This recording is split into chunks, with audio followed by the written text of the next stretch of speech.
জীবনে যতটুক না বাবা মারা সন্তানের জন্য করে, সন্তানরা ঠিক তার একাংশ বাবা মার জন্য করে না। কারণ সন্তানরা যখন বড় হয়ে যায় তখন তারা নিজেদের সন্তান নিয়ে ব্যস্ত হয়ে যায়। সন্তানরা বড় হলে তাই করে। এটাই হয়তোবা জীবনের একটা চক্রক্ষেত্র এবং এটাতেই আমরা অভ্যস্ত হয়ে গেছি।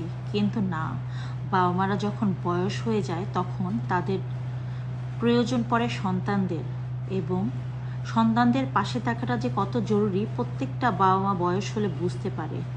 এই যে বাবা মা সন্তানের জন্মের পর থেকে তাদের পিছনেই থাকে, শেষ পর্যন্ত তাদেরকে জীবনের তুলে দেওয়া পর্যন্ত সর্বোচ্চই বাবা মা চেষ্টা করে, কিন্তু সেই সন্তানরাই বয়সকালে তাদেরকে পিছনে ফেলে দেয়।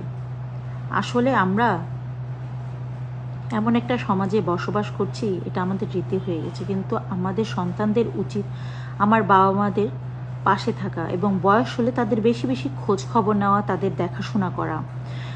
এখনকার কুলাঙ্গার সন্তানেরা এই বাবা মাদেরকে বৃদ্ধাশ্রমে রেখে দেয়, তাদেরকে ঝামেলা মনে করে। এই বাবা মাই একদিন কোলে পিঠে করে সন্তানদেরকে বড় করেছে।